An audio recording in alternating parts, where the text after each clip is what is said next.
Sa maging semana lang, may gihimong special ang kalihukan sa Dakbayan sa Sugbo. Pahinungod sa usa ka paboritong pet sa kadaghanan, gawas sa mga iro. Mao kini ang adlaw sa mga iring. Kamo mga kapuso, mahilig ba mo sa iring? Busa karon atong sayran pinaagi sa RTV Presents ni Nico Sireno ang mga puspin o pusang Pinoy nga bida kaayo sa ilang adlaw.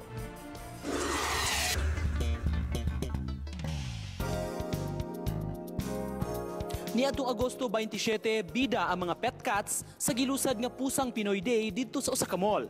Pusang Pinoy o puspin kining native o common nga mga iring dinhi sa ato. Native apan di kabintahaan kay may ikabuga usab itandi sa mga mahalon ug imported nga breed sa mga iring. Sa maong kalihukan, nagkatapok ang mga cat enthusiasts dala ang ilang mga alaga nga giisip na nilang parte sa pamilya. Kini si Misoy, 9 anyos na nga pet sa pamilya nila ni Julie, human ma-rescue sa iyang amahan nga ilawg na unta sa usa ka bitin. Sa agni siya na iring din, kanang ipakaunta siya sa bitin. So gikuha sa kong papa para among way on. Every night mo tapan ni tulog niya mamukaw sa ni siya basa gutumon. Samtang ang 3 anyos nga si Big nga gihulagway nga paraygon pag-ayo, stress reliever sa iyang pet parent nga si Marlene.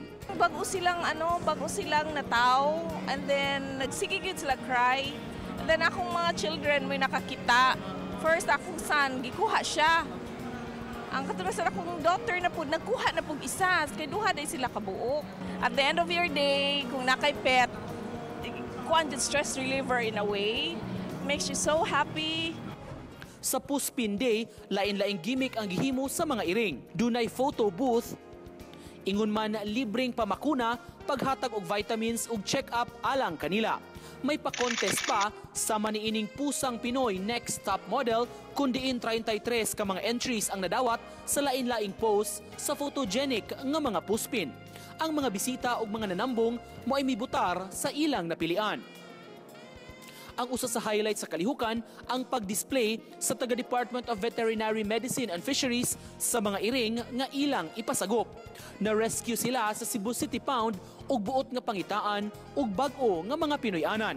May proseso nga gisubay sa mga gustong mo-adopt kanila sama sa interview. Dunay bayad nga 150 pesos alang sa registration sa hayop, lakip na sa rabies vaccination ug usa ka tuig nga libreng consultation sa veterinarian. Usa sa nakadesisyon nga musagop ni atong higayuna ang 17 anyos nga si Trisha. Nakahilak pa siya atol sa interview kay naluoy sa mga iring nga iyang nakita.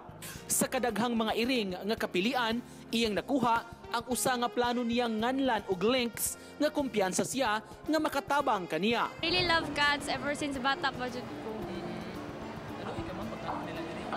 Oo, luoy jud, pero ay kuan walay samuan na makakuha nila, maka-take care nila, nurture ba.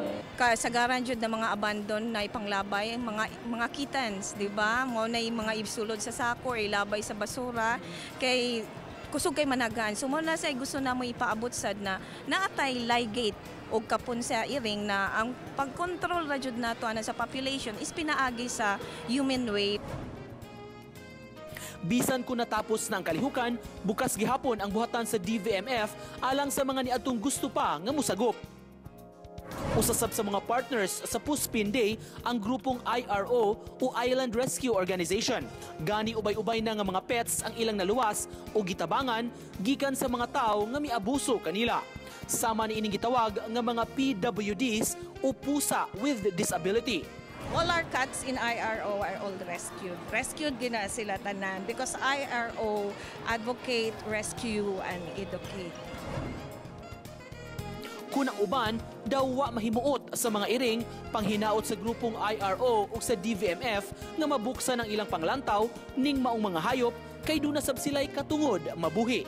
Pusang Pinoy is the most neglected pets. No? That's why we need to promote our very own.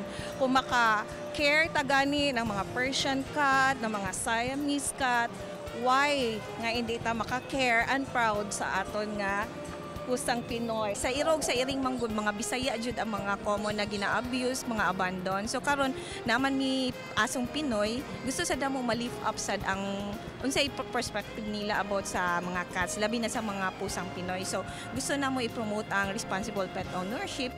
Ako si Nico Sereno ug kini ang akong short docu.